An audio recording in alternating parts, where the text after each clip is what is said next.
Hello students, सर्वांचं स्वागत आहे आपल्या यूट्यूब चॅनलवर. आजच्या व्हिडिओमध्ये आपण बघत आहोत इयत्ता 8वी NMMS 2025-26 हा पुस्तक आहे. याच्यामधलं पेपर नंबर 2 मधला आपण गणित विषय बघत आहोत. मित्रांनो, गणित विषयामध्ये आपण 7वा धडा सुरू केलेला होतो. 7व्या धड्यामधला आपले 15 प्रश्न झाले होते. मित्रांनो, आज आपण 16वा प्रश्न पाहत आहोत.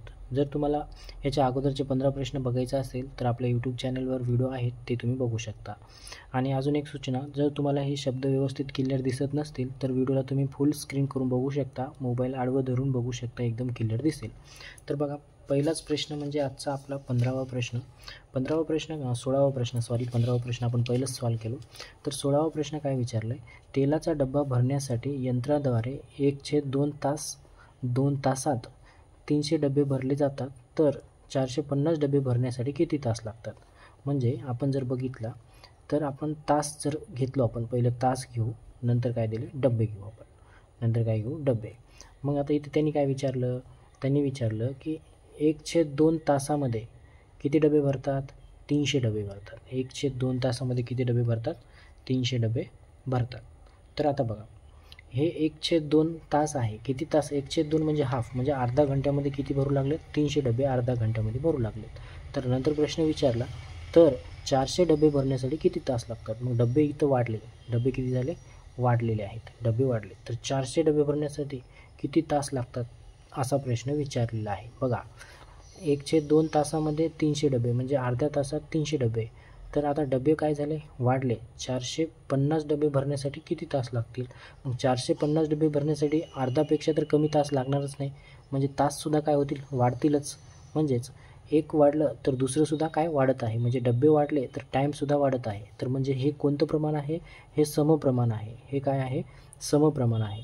तर मग हे समप्रमाण असेल, समचलन आहे किंवा समप्रमाण किंवा व्यस्त प्रमाण असं बी म्हणू शकतो आपण. समचलन किंवा व्यस्त चलन बी म्हणू शकतो. हे कोणतं चलन आहे, समचलन आहे. समजा आपण तासाला x मानलो आणि डब्याला y मानलो, म्हणजेच x is directly proportional to y आहे. म्हणजे x हे कसं आहे, समचलनात आहेत. हे कसे आहेत, समचलनात आहेत. म्हणजे x जर वाढलं तर y सुद्धा काय वाढत आहे. इथं पहिले स्टार्टला किती, अर्धा घंटा होता, अर्धा घंट्यात 300 डबे भरतात. तर मग 400 डबे भरण्यासाठी अर्धा घंटा तर लागत नाही, अर्धा घंट्यापेक्षा जास्त लागू शकते. म्हणजेच एक्स पण काय आहे, वाढते मित्रांनो. मग आता तेच आपल्याला एक्स काय करायचं आहे, काढायचं आहे. तर मग आता पहा, आपल्याला सूत्र कसं लिहायचं, जर हे डायरेक्टली प्रोपोर्शनल असेल, हे जर समचलन असेल तर सूत्र कसं लिहायचं मी तुम्हाला सांगितलं. यांच्या दोघाचा भागाकार इक्वल असते, म्हणजे एक्स भागिले वाय बरोबर एक्स भागिले वाय. हे भागाकार काय घ्यायचं, इक्वल घ्यायचं. हे तुम्हाला पहिलंसुद्धा मी सांगितलेलं आहे. तर आता बघा, सुरुवातीला आपल्याला एक्सची व्हॅल्यू माहीत आहे, किती आहे, 1/2 आहे, भागिले वायची व्हॅल्यू माहीत आहे, 300 आहे, बरोबर. इथं एक्सची व्हॅल्यू माहीत आहे का आपल्याला, हा एक्स तर आपला काढायचा आहे. मग आपण याला एक्सला एक्स ठेवू. नंतर वाय किती आहे, 450 आहे. तर 450ला आपण 450 जसंच्या तसं ठेवू. मग आता काय करू, आता आपण एक्सची व्हॅल्यू काढून घेऊया. मग आता एक्सची व्हॅल्यू काढून घेण्यासाठी काय करावं लागेल आपल्याला, हा जो 450 आहे इकडं जाऊन गुणाकार मी जातो ह्याच्या, हा भागिले 300 असंच राहू द्या. मग आपण काय करू, 1/2 असंच लिहू, गुणिले काय करू, 450 घेऊ, भागिले 300ला 300 असंच्या असं ठेवू, बरोबर एक्सला एक्स असंच ठेवू. मग आता बघा, आता याला काय करू शकतो, ह्या 2ने ह्याला कॅन्सल करू शकतो, भाग देऊ शकतो आपण. म्हणजे बे 1 बे, बे 2 4, 5 आहेत, बे 2 4, मग 1 उरते, बे 5 10, काय होते, बे 5 10 होते.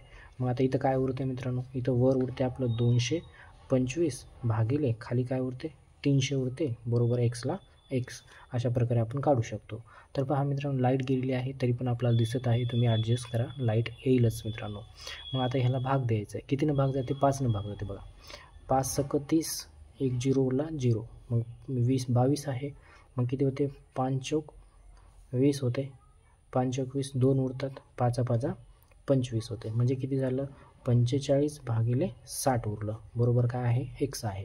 मग परत अजून भाग जाते, कितीनं भाग जाते मित्रांनो, याला परत 5नं भाग जाते, 5नं देऊया, 5 1 5, 1 उरते, 5 2 10, मग 5 9 45, म्हणजे किती होते, 9 भागिले 12 येते, बरोबर काय आहे, एक्स आहे. मग अजून भाग जाते, कितीनं भाग जाते, 3नं भाग जाते, 3 3 9, 3 चौक 12, म्हणजे 3 भागिले 4 बरोबर काय एक्स. आता परत भाग जाते का? परत भाग जात नाही. म्हणजे एक्सची व्हॅल्यू किती आली? 3/4. म्हणजेच एवढं तास लागेल. किती तास लागेल? 3/4 एवढं तास काय लागेल? वेळ लागेल. किती डबे भरण्यासाठी? 450 डबे भरण्यासाठी एक्सची किंमत किती काढलो आपण?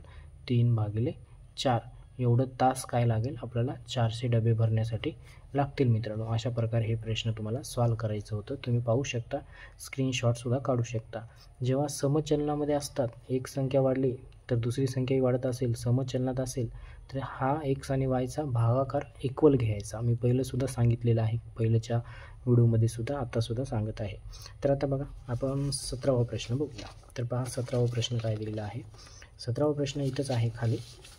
मी तुम्हाला वाचून दाखवतो आणि लिहून दाखवतो. फक्त तुम्ही लाईट गेली थोडं ॲडजस्ट करा, तुम्हाला क्लिअर दिसेलच मित्रांनो. तर पहा, आपण 17वा प्रश्न घेऊया. त्याच्यावर एक पुस्तक घेतो मी.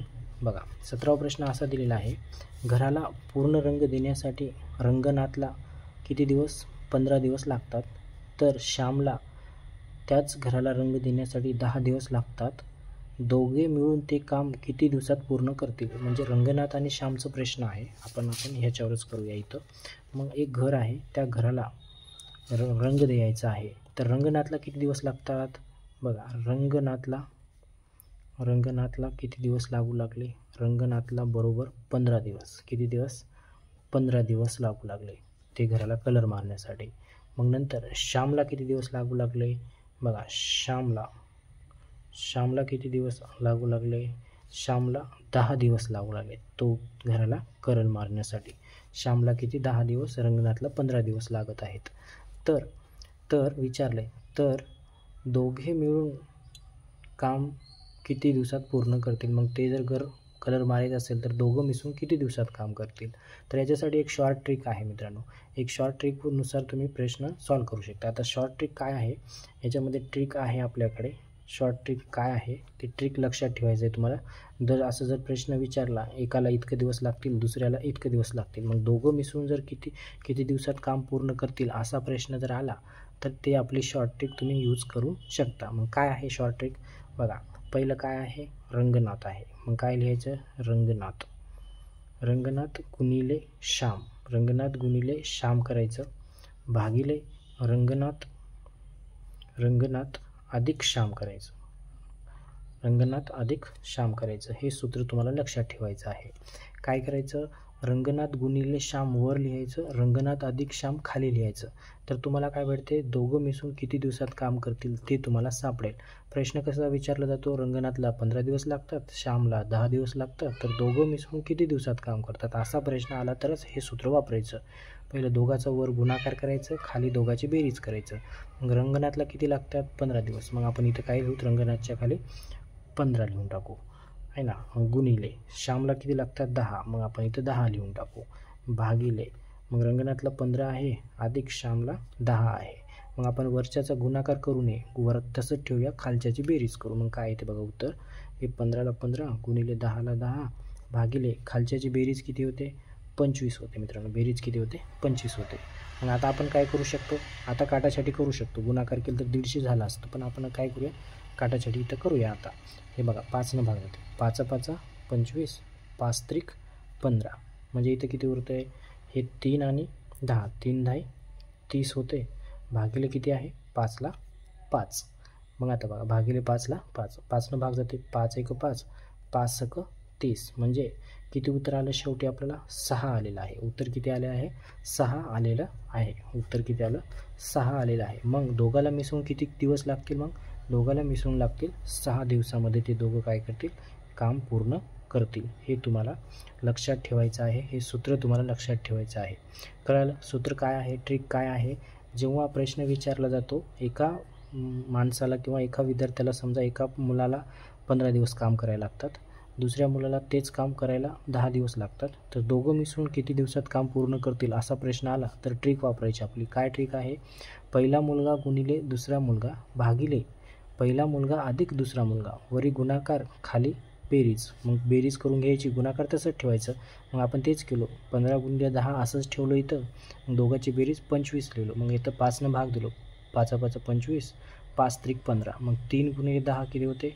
30 होते. खाली 5ला 5, 5 1 5, 5 आहे 30 म्हणजे 6 दिवस. मग ऑप्शनमध्ये आहे की नाही बघा. बघा ऑप्शन नंबर 1मध्ये 6 दिवस आहे, तुम्ही ते लिहून घेऊ शकता.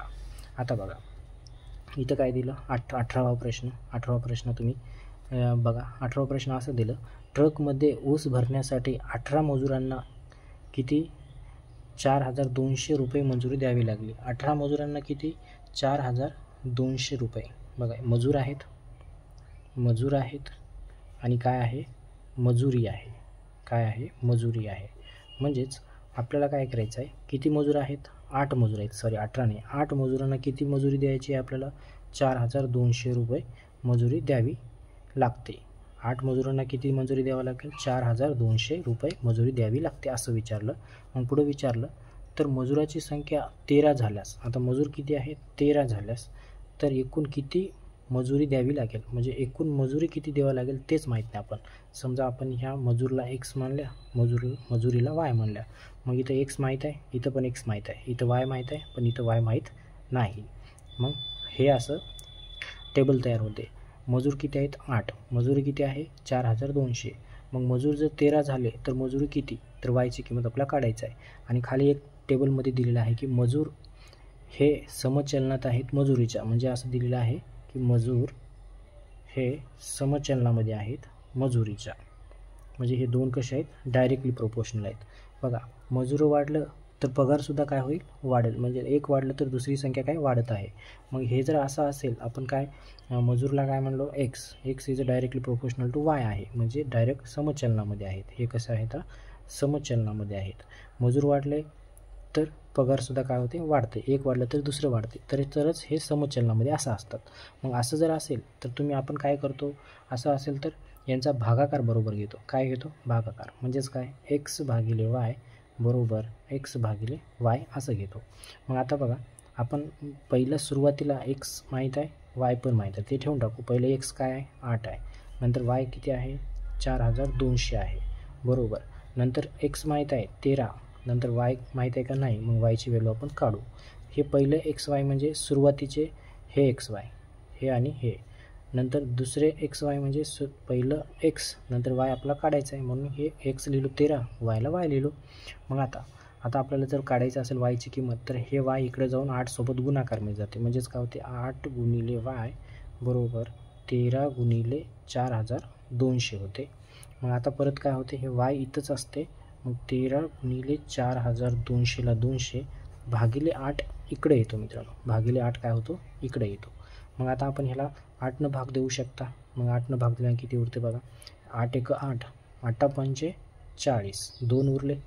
मग 8 एक 8, 8 दुनी 16, मग 20 होते, 20मधून 16 केले तर किती 4 उरते, मग 40 होते, 8 पंचे 40 म्हणजे किती झालं 525 झालं. मग आता आपण वायची किंमत काढण्यासाठी 525ला 13नं भाग गुणाकार करायचं.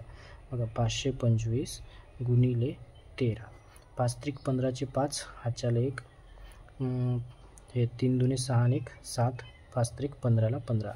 इथं आपण 0 देतो, हे 5ला 5, हे 2ला 2, हे 5ला 5, म्हणजे काय होते हे 5 होते, हे 12चे 2, हातच्याला 1, हे 6 7 8, हे किती झाले 6, म्हणजेच वायची किंमत 6,825. म्हणजेच 13 मजूर जर असतील तर आपल्याला किती पगार द्यावा लागेल 6,825 द्यावा लागेल. बघा इथं वायची किंमत आपण किती काढलो, वायची किंमत काढलेला आहे 6,825 रुपये. कारण आपले मजूर वाढले होते तर पगारसुद्धा वाढलीच. बघा पहिलं 8 होते तर 4,200 रुपये द्यावं लागले, 13 मजूर झाले तर पगारसुद्धा वाढली बघा 6,825. म्हणजेच हे दोन काय आहेत समचलनामध्ये आहेत. तर सूत्र असं लिहायचं आणि अशा प्रकारे तुम्ही जी किंमत काढायची आहे ती किंमत काढू शकता. तर पहा स्क्रीनशॉट काढून घेऊ शकता. अशा प्रकारे आपण पहिलेसुद्धा क्वेश्चन सॉल्व केलेला आहे, ते बी सुद्धा बघून घ्या तुम्ही. कारण बाकीचे प्रश्न जर तुम्ही बघितलं नसाल तर आपल्या चॅनलवर आहेत मित्रांनो. कोणी चॅनलवर नवीन असाल तर चॅनलला सबस्क्राईब करून घ्या. आपल्या चॅनलला खूप कमी सबस्क्रायबर आहेत, तुमच्या मित्रांना शेअरसुद्धा करू शकता. तर पहा आपण बघूया 19वा प्रश्न. 19वा प्रश्न काय दिलेला आहे तर इथं वर आहे. आता बघा 19वा प्रश्न मी असं धरतो म्हणजे सोपं जातं. 19वा प्रश्न असं सांगितलेला आहे आपल्याला की वसतिगृहामध्ये 24 विद्यार्थ्यांना 20 दिवस पुरेल इतका धान्यसाठा आहे. वसतिगृहामध्ये 24 विद्यार्थ्यांना 20 दिवस पुरेल इतका धान्यसाठा आहे. समजा आपल्याकडे काय आहे तर विद्यार्थी आहेत. काय आहेत? विद्यार्थी. त्याच्यानंतर काय? धान्यसाठा आहे किंवा धान्यसाठा म्हणजे दिवस आहेत. धान्यसाठा पुरण्यासाठी दिवस आहे. मग आपल्याला कसे सुरुवातीला किती विद्यार्थी आहेत? 24 विद्यार्थी. 24 विद्यार्थ्यांना किती दिवस पुरू लागलं? 20 दिवस पुरू लागलं. इतका धान्यसाठा आहे. मग पुढं काय विचारलं? पुढं असं विचारलेलं आहे की विद्यार्थी संख्या 6ने वाढल्यास तो धान्यसाठा त्या विद्यार्थ्यांना किती दिवस पुरेल? आता विद्यार्थी संख्या किती? 6ने वाढल्यात. पहिलं विद्यार्थी संख्या किती होती? 24 होते. 6ने वाढलं तर किती झाले? 24मध्ये जर 6 ॲड केल्याने किती होतात? 30 होतात. मग विद्यार्थी संख्या 30 झाले तर किती दिवस लागतील? म्हणजे हे आपल्याला काढायचं आहे. समजा आपण ह्याला विद्यार्थ्याला x मानलो, दिवसाला y मानलो, तर इथं आपल्याला x माहीत आहे, इथं पण x माहीत आहे, इथं पण x माहीत आहे, पण इथं हे y आपल्याला माहीत नाही. कळालं? मग आता आपण काय करू शकता? बघा, विद्यार्थी संख्या वाढले तर दिवस काय होतील? कमी दिवस होतील. 24 विद्यार्थी 20 दिवस जेवत आहेत. धान्यसाठा 24 विद्यार्थी किती? 20 दिवस जेवत आहेत. जर त्याच्यामध्ये 6 विद्यार्थी वाले सर 30 विद्यार्थी झाले तर 30 विद्यार्थी काय 21-22 दिवस जेवतात का? नाही. विद्यार्थी वाढले तर दिवस कमी होतात, ते लवकर खाऊन टाकतात. मग तेच आपल्याला काढायचं आहे. मग एक वाढलं तर दुसरं काय होत आहे? इथं कमी होत आहे. म्हणजेच x is inversely proportional to y आहे. म्हणजे x हे काय आहे? व्यस्त चलन आहे. हे काय आहे? व्यस्त चलन आहे. व्यस्त चलन आहे. एक वाढलं तर दुसरं कमी होत आहे, म्हणून काय आहे? व्यस्त चलन आहे. जर हे व्यस्त चलन असेल तर सूत्र कसं लिहायचं? बघा, समचलन आहे तर इथं आपण पहिलंच काढलो. व्यस्त चलन आहे तर इथंच बघा फरक तुम्ही बघू शकता. व्यस्त चलन असेल तर सूत्र काय लिहायचं? x गुणिले y बरोबर x गुणिले y, हे असं सूत्र लिहायचं. सुरुवातीला x माहीत आहे आपल्याला किती आहे? 24. 24ला 24. सुरुवातीला y माहीत आहे किती आहे? 20ला 20 लिहून टाकू. नंतर x माहीत आहे किती आहे? 30 आहे. 30ला 30. नंतरचं y आपल्याला माहीत नाही, ते yच आपल्याला काढायचं आहे. मग आपण yला y ठेवून टाकू. मग आता व्हॅल्यू कशी निघते? y काढायचं हे 30 इकडे जाऊन भागिले जाते, म्हणजेच 24 गुणिले 20 भागिले 30 होते बरोबर yला y. आता बघा भाग जाते. कायनं भाग देऊ शकता आपण? याला 3 पण देऊ शकता किंवा 6 देऊ. 6 5 30, 6 5 30, 6 1 6, 6 2 12, 6 3 18, 6 4 24, 6 5 30 होते मित्रांनो. 6 5 30, मग 6 1 6, 6 12, 6 3 18, 6 1 6, 6 12, 6 3 18, 6 4 24, 6 4 24. म्हणजे इथं काय ते 4 गुणिले 20 भागिले 5 बरोबर y. आता 5 भाग देऊ. 5 1 5, 5 चौक 20 आहे ना, 5 चौक 20 म्हणजे 4 गुणिले 4 बरोबर y. 4 चौक किती होते? 16 बरोबर किती येते? y. म्हणजे yची किंमत किती आली? 16 आली. म्हणजेच याचा अर्थ ते जे 20 विद्यार्थी आहेत किती दिवसामध्ये किती दिवस साठा पुरवल? त्यांना फक्त 16 दिवसच साठा पुरवल. कारण विद्यार्थी वाढले, 30 विद्यार्थी झाले तर 20 दिवस खातील का? ते खात नाही, कारण विद्यार्थी वाढल्यामुळे कमी दिवसामध्ये साठा आपला काय संपून जाईल. 24 विद्यार्थी 20 दिवसात खात होते, पण विद्यार्थी आता काय झाले? 30 झाले. 30 झाले तर 20 दिवसात कसं खाऊ शकतात? पुरतच नाही त्यांना. मग लवकरच संपून जाईल ना राशन. मग किती दिवसात संपू लागलं राशन? फक्त 16 दिवसात पुरू लागलं राशन. मग अशा प्रकारे तुम्ही काढू शकता. आणि तुम्हाला इथं फरक बी बघू शकता तुम्ही. समचलन व्यस्त चलन असेल तर सूत्र कसं मांडायचं? बघा, समचलन असेल तर त्यांचा भागाकार बरोबर घ्यायचा, भागाकार इक्वल घ्यायचा. व्यस्त चलन असेल तर काय घ्यायचा? गुणाकार बरोबर घ्यायचा. आणि जे व्हॅल्यू काढायचं आहे ते व्हॅल्यू तुम्हाला काढू शकता तुम्ही. आता बघा, आता बघूया आपण प्रश्न क्रमांक 20वा. बघा, प्रश्न क्रमांक 20वा किती भारी सोपा दिलेला आहे. प्रश्न क्रमांक 20मध्ये त्यांनी सांगून टाकले, ओळखायची काही गरजच नाही. p+5 हे समचलन आहे q+3ला. म्हणजे p+5 हे डायरेक्टली प्रोपोर्शनल आहे p+3ला. म्हणजे हे दोन कसे आहेत? समचलन आहेत. हे समचलन आहेत, समचलनामध्ये आहेत. समचलन असेल तर यांचा भागाकार काय ते इक्वल येणार आहे. तर मग नंतर त्यांनी विचारलेलं आहे की p बरोबर सुरुवातीला 15 दिलं, नंतर q बरोबर नंतर 7 दिलं, तर नंतर p बरोबर 19 दिलं, मग नंतर q बरोबर किती हे आपल्याला काढायचं आहे. मग आता हे दोन कसे आहेत? हे दोन तर आपले समचलन आहेत, तर यांचा भागाकार इक्वल घ्यावा लागेल. म्हणजे आपण p+5 भागिले q+3 हे भागाकार इक्वल आहे. परत p+5 भागिले q+3 हे याच्या इक्वल आहे. हे आपण इक्वल लिहिलो. का हे 2 इक्वल लिहिलो? कारण सुरुवातीला पी क्यू माहीत आहे आपल्याला, सुरुवातीची पी क्यूची किंमत माहीत आहे, पण नंतरची पीची व्हॅल्यू माहीत आहे, पण क्यूची व्हॅल्यू आपल्याला काढायला सांगितलं. मग आपण तसंच करूया. या सुरुवातीमध्ये हे पी आणि क्यू ठेवून टाकू. बघा पीची व्हॅल्यू किती 15, मग इथं मी 15 ठेवून टाकतो ह्या पीच्या जागी, प्लसला प्लस 5ला 5 भागिले. क्यूची व्हॅल्यू 7 आहे, मग ह्याच क्यूच्या जागी मी 7 ठेवतो, प्लस 3ला 3 बरोबरला बरोबर. नंतर पीची व्हॅल्यू आपल्याला 19 दिली, मग 19 पीच्या जागी ठेवतो मी, 19ला 19 प्लसला प्लस 5ला 5 भागिले. क्यूची व्हॅल्यू दिले का नाही, किती म्हणलं काढायचं आहे, मग क्यूला मी काय करणार असंच ठेवणार भागिले प्लस 3ला प्लस 3. मग आता ह्याला सॉल्व करणार आणि क्यूची व्हॅल्यू मला इथं भेटणार.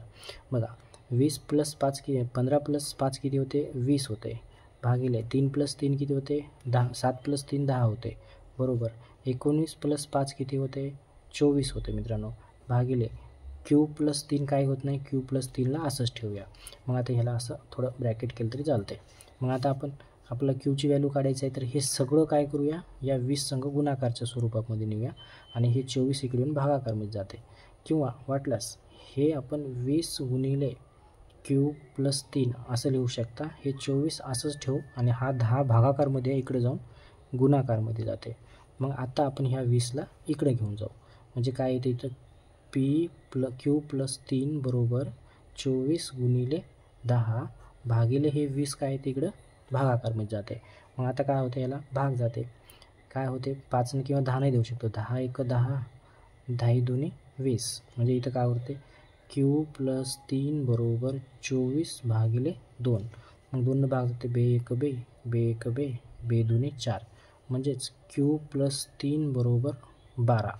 मग क्यूची व्हॅल्यू काढायची, तर हे 3 इकडे जाते, प्लसमध्ये आहे तर मायनसमध्ये होते, म्हणजे क्यू बरोबर 12 मायनस 3, म्हणजेच क्यूची व्हॅल्यू तुम्हाला वाढते 12मधून 3 गेले तर किती उरतात 9 उरते. म्हणजे क्यूची व्हॅल्यू किती आली तुम्हाला 9 सापडलेली आहे. मग ऑप्शनमध्ये आहे की नाही आपण बघू शकता. आणि हे तुम्ही असं स्क्रीनशॉट काढून तुम्ही व्यवस्थित लिहूनसुद्धा घेऊ शकता. बघा इथं समचलन म्हणल्यामुळं आपण ह्या दोघांचं काय केलं भागाकार इक्वल घेऊन याचं उत्तर काढलेलं आहे. बघा 9 आहे की नाही, बघा ऑप्शन नंबर 2मध्ये 9 दिलेलं आहे. मग आता बघूया आपण प्रश्न क्रमांक 21. बघा 21वा प्रश्न काय म्हटलेला आहे. 21वा प्रश्न असं दिलेला आहे की प्रत्येक पेटीत 36 पेरू ठेवले असता सर्व पेरू भरण्यासाठी 24 पेट्या लागत आहेत. बघा प्रत्येक पेटीमध्ये किती पेरू भरायचे आहेत 36 पेरू जर ठेवल्या तर 24 पेट्यामध्ये भरून चाललेत सर्व पेटी. म्हणजे आपल्याला लिहून घेऊ आपण इथं, आपल्याकडे पेरू आहेत, नंतर काय आहे पेट्या आहेत, पेरू आणि पेट्या. मग आपण जर प्रत्येक पेटीमध्ये 36 पेरू जर ठेवल्या तर किती पेट्यामध्ये पेरू संपून चाललेत भरून, सर्व पेरू संपू लागलेत 24 पेट्यामध्ये पेरू काय होऊ लागले संपून चालले. 24 पेट्यामध्ये पेरू काय होत आहे संपून चालले. बघा प्रत्येक पेटीत 36 पेरू ठेवले असता सर्व पेरू भरण्यासाठी 24 पेट्या लागतात. म्हणजे 36 पेरू प्रत्येक पेटीमध्ये जर 36 ठेवलो आपण पेरू तर सर्व पेरू भरण्यासाठी किती पेट्या लागले 24 पेट्या लागत आहेत. मग आता पुढं विचारलेलं आहे जर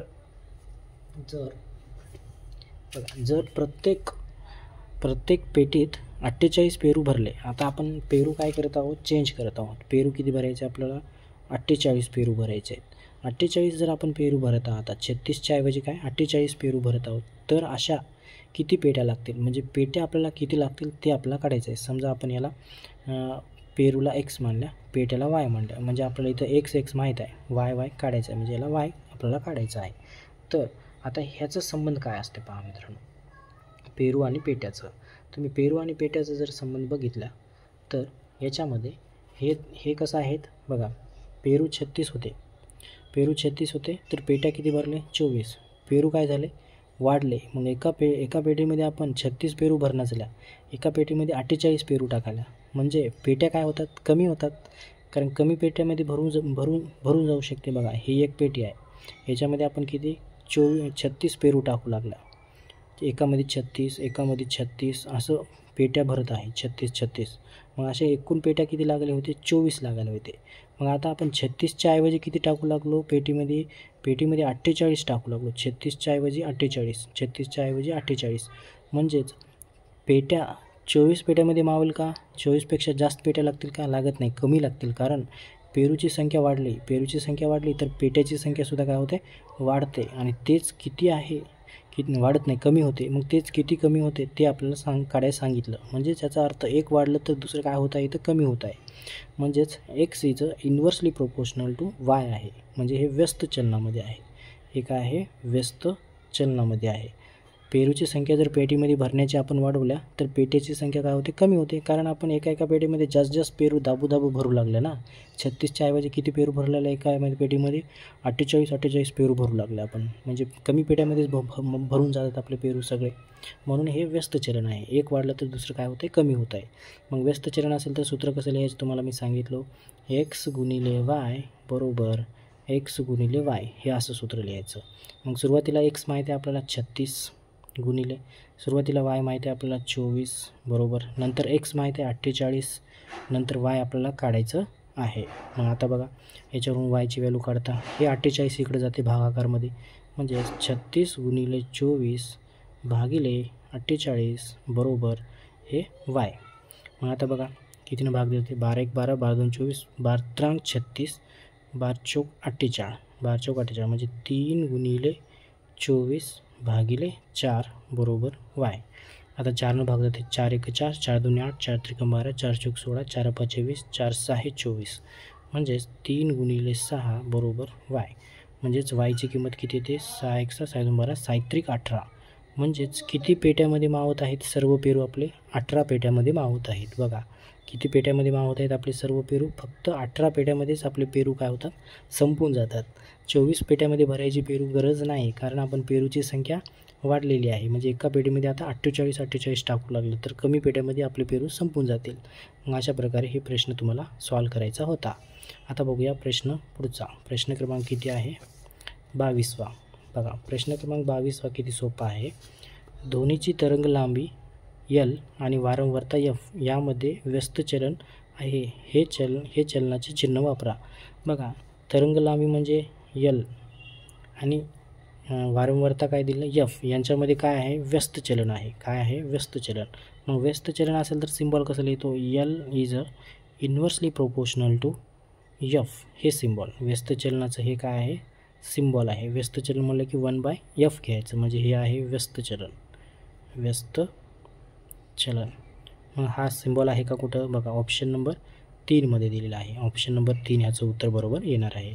मग आता बघा आपण बघूया कितवा प्रश्न, 23वा प्रश्न. हा 22वा प्रश्न एकदम सोपा होता.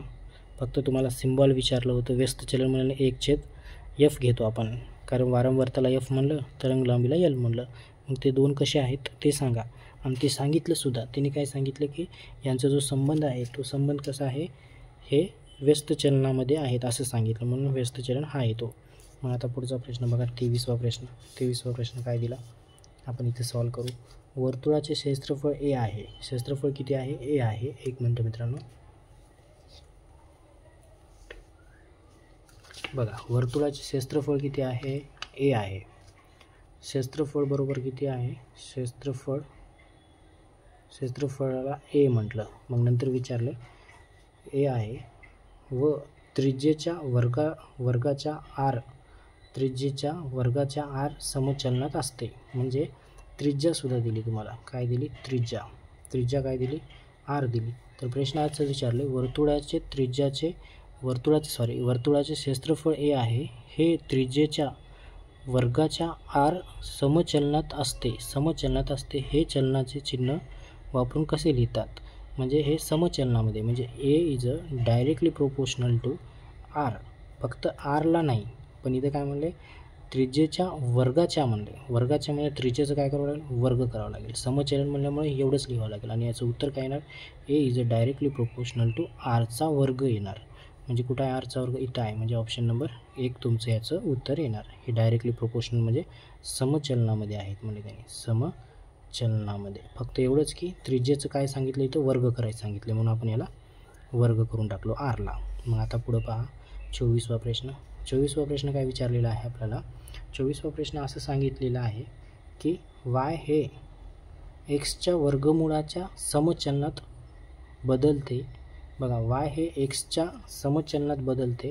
तर x बरोबर काय दिले 16, y बरोबर 24 तर त्याचा स्थिरांक किती म्हणजे त्यांचं जे कॉन्स्टंट येते ते कॉन्स्टंट काय येते, त्यांचा भागाकार कसा लिहितो आपण ते आपल्याला विचारलेलं आहे.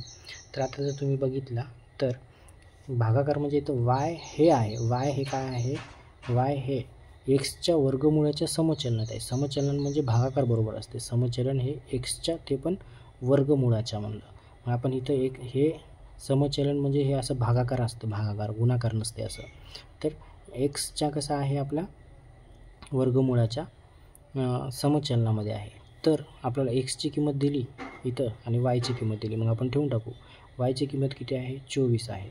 एक्सची किंमत किती आहे, वर्गमुळात घ्यायचं आहे कारण इथं वर्गमुळाच्या म्हणलं, मग वर्गमुळाच्या 16 इथं ठेवून टाकू. मग याचं उत्तर काय ते 24ला 24 भागिले 16चं वर्गमूळ 4 येते. मग अजून याला भाग जाते, 4 1 4, 4 6 24 म्हणजे काय ते 6 येते. म्हणजेच याचं उत्तर काय येणार, 6 येणार. ऑप्शनमध्ये आहे का, ऑप्शन नंबर 2मध्ये 6 दिलेलं आहे. अशा प्रकारे तुम्ही याचं उत्तर काढू शकता. फक्त प्रश्न व्यवस्थित वाचायचा होता. आता 25वा प्रश्न बघा. 25वा प्रश्न किती सोपा आहे. 25वा प्रश्न असं सांगितले, त्यांनीच सांगितलेलं आहे x is inversely proportional to वायचा वर्गमुळात वाय आहे. तर आणि आपल्याला याची किमतीसुद्धा दिली आहेत. पहिलं एक्स बरोबर किती दिले 40, नंतर वाय बरोबर किती दिलं 16, वाय बरोबर 16, मग नंतर एक्स बरोबर 10 दिलं तर वाय बरोबर आपल्याला काढायचं आहे, वाय काय करायचं आहे काढायचं आहे. मग आता हे कसं आहे, व्यस्त चलनामध्ये आहे, सिम्बॉल ओळखतो आपण व्यस्त चलन. जर व्यस्त चलन असेल तर याचं सूत्र कसं लिहितो आपण, इथं वर्गमुळात वाय आहे ना त्याला तसंच राहू द्या. मग आपण असंच लिहू, वर्गमुळात वायच्या स्वरूपात लिहू, वाय गुणिले एक्स गुणिले वर्गमुळात वाय बरोबर एक्स गुणिले वर्गमुळात वाय असंच ठेवू आपण. मग आता किमती भरू. एक्स किती आहे पहिलं 40, मग इथं मी 40 लिहिणार, गुणिले वाय किती आहे पहिलं वर्गमुळात 16, 16ला 16, नंतर एक्स किती आहे 10, मग हे 10ला 10, नंतर वाय दिलं का ते तर काढायचं आहे, मग इथं वर्गमुळात वायला वाय तसंच ठेवू. आता हे वाय काढायचं तर इथं पहिलं करून घेऊ आपण, 40 गुणिले याचं काय येते उत्तर 4 येते, 16चं वर्गमूळ 4 बरोबर 10 गुणिले वर्गमुळात वायला वाय. मग हे वर्गमुळात वायची किंमत कसली, ह्या 10ला इकडे आणावं लागेल, भागाकारमध्ये जाते, म्हणजे 40 गुणिले 4 भागिले 10 बरोबर काय ते वर्गमुळात वाय. मग आता 10 भाग जाते, 10 1 10, 10 चौक 40 म्हणजे 4 गुणिले 4 बरोबर वर्गमुळात वाय, 4 चौक किती होते 16 बरोबर वर्गमुळात वाय. मग ह्या वर्गमुळात वायला जर काढून टाकायचं असेल, फक्त वायची किंमत काढायची नंतर दोन्ही बाजूला काय करावं लागतं, वर्ग घ्यावं लागेल आपल्याला, वर्ग घेऊ. दोन्ही बाजूला काय घेऊ आपण, वर्ग घेऊ. म्हणजे 16चा आपण वर्ग करू आणि वर्गमुळात वाय ह्याचासुद्धा काय करू आपण वर्ग करू. मग आता ह्या 16चा वर्ग किती येते, 16चा वर्ग येते आपलं 256, 16चा वर्ग किती येते 256 येते. मग हे वाय वर्गमूळ आणि वर्ग दोन कॅन्सल होतात, फक्त उरते वाय, म्हणजेच वायची किंमत किती येते 256 येते. अशा प्रकारे तुम्ही 256 ह्याची किंमत काढू शकता. ह्याचं स्क्रीनशॉटसुद्धा तुम्ही काढून घेऊ शकता. अशा प्रकारे पहा मित्रांनो, आपण याच्यामध्ये 25 प्रश्न इथं आपण सॉल्व केलेले आहेत या धड्याच्या. आणि पुढचा धडा आहे आपला चौकोन व चौकोनाचे प्रकार. हे धडा आपण उद्या घेऊया. जर कोणी चॅनलवर नवीन असाल तर चॅनलला सबस्क्राईब करून घ्या, कारण आपण हे सर्व धडे आपण शिकवणार आहोत. आणि तुमच्या मित्रांनासुद्धा शेअर करा. तुम्हाला काय वाटलं ते कमेंटमध्ये टाकू शकता. भेटूया पुढच्या व्हिडिओमध्ये. धन्यवाद.